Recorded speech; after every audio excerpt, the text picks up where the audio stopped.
Thank you for plugging into this Family Life News podcast, streaming issues-driven, family-focused news.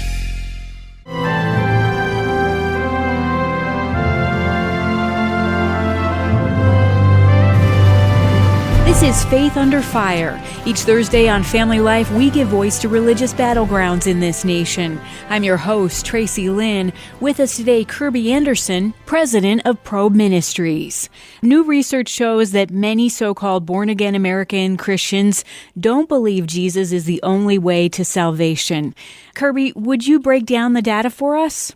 One of the things we did a couple of years ago was to actually look first at the so-called born-again millennials, and after doing that, 10 years later, we decided to expand that to about 3,100 people, both Christians and non-Christians. But one of the things that came out was the fact that when you ask individuals, why did Jesus die on the cross, most of them gave sort of a biblical answer. But then if you ask the question, is it possible that people can be saved by believing in Buddha, Muhammad, and Jesus, you had a very significant number that said, oh yes, no problem with that. More than 60% of what you would consider to be born-again Christians believe in what we might call pluralism, that individuals can be saved not only by believing in Jesus Christ, but in a number of other areas. And this was not just a one-off. We have, over these years, found similar kinds of things and similar kinds of numbers and percentages in other surveys, including some that we've done. But this is perhaps the most striking part of our survey, in that you had more than 60% of these born-again Christians saying that you could be saved by a number of different religious leaders other than just Jesus Christ. Wow. Another startling finding unveiled that more than 30% of respondents to the Religious Views and Practices survey said they believe Jesus sinned just like other people when he lived on earth, or they aren't sure. We ask questions like, did Jesus die on the cross? Well, you got a much more orthodox answer there. But when you started asking questions about whether or not Jesus sinned or whether or not people can be saved apart from Jesus Christ, what you find is a real lack of teaching, because if you look at, say, John 14:6, that Jesus says, I am the way and the truth, no one comes to the Father but through me, then you have obviously a very important issue that needs to be addressed.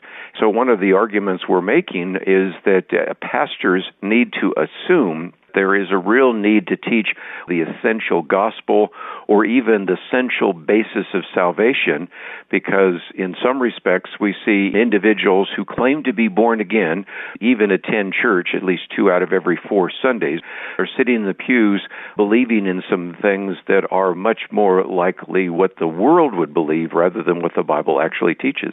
Yeah. What does your team attribute to the causes of the declining knowledge of the Bible in addition to what's being taught in the pulpit? Almost everybody we know probably has a Bible with them. And the reason for that is most of us have a Bible on their cell phone. So we have this interesting irony that people have access to the Bible like never before, but they tend not to be reading the Bible as much as before. And the level of biblical illiteracy is very high, but it isn't just biblical literacy. It also is that there is a real possibility that people are being conformed to this culture, Colossians 2:8, that you should not be taken captive by false views. And so we are suggesting that a lot of people are culturally captive. The average young person today spends about 10 hours, sometimes as high as 15 hours a day in front of a screen. So you take even 10 hours times 7, 70 hours, and a pastor is supposed to counteract that with a 45-minute sermon. Guess who wins? Wow, you make an excellent point. What can each of us do to reverse the sad trend of waning biblical literacy? One of the things I would say to individuals that are pastors, small group leaders, Sunday school teachers, is to, first of all, teach the basics. I think there is a mistake that we sometimes make, those of us that have any theological training. We assume that people in the congregation pretty much believe what we believe, because after all, we've been teaching it for some time. We have done other surveys of churches where we've gone into congregations where sometimes the pastor is really a good Bible teaching teacher, or maybe a Sunday school teacher, and yet we find that you have some areas where the individuals deviate from what we might consider to be kind of basic theology. theology. And so that may not be the problem with the teacher, because the teacher may be teaching, but the people aren't listening. But there is a bigger issue to recognize that sometimes we make the mistake of assuming that people in our sphere of influence are holding to the same views that we hold to. And so I think it's going to be even more important for us to actually reach out to those inside the church or inside our group with biblical views, but then to equip them to reach out to the world, because a lot of our surveys show that the drop-off is even more significant when you go outside the church. Do you think that hospitality plays a big part in our reaching out in our neighborhood?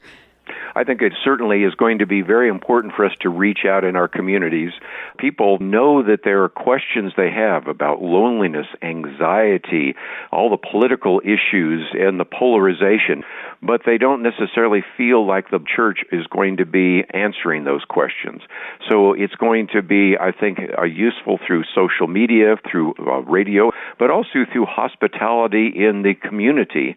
A person that would maybe never come into your church might come into your home for a small group Bible study, or maybe to watch a video that has some kinds of information there as well. So reaching out to our friends, our neighbors, our coworkers is going to be even more important, because we used to assume that if we build it, they will come. Well, we have pretty good evidence that they're not coming into church, but they may come into your home and they may listen to what you have to say and then begin to find out more about the gospel. Excellent. Thank you so much, Kerby. I appreciate your time today. Is there a place we can go to find out more about this research or the work that you're doing? Every part of the survey that we're releasing is at probe.org. That is probe.org. You can go there. All the material is available free of charge. There are also analysis of other surveys done by George Barna, by George Gallup, by the GSS survey, Christian Smith, and much, much more. So if you want to understand about these surveys and use it in your own teaching, it's all available at probe.org. That's Kerby Anderson with Probe Ministries. I'm Tracy Lynn, Family Life News.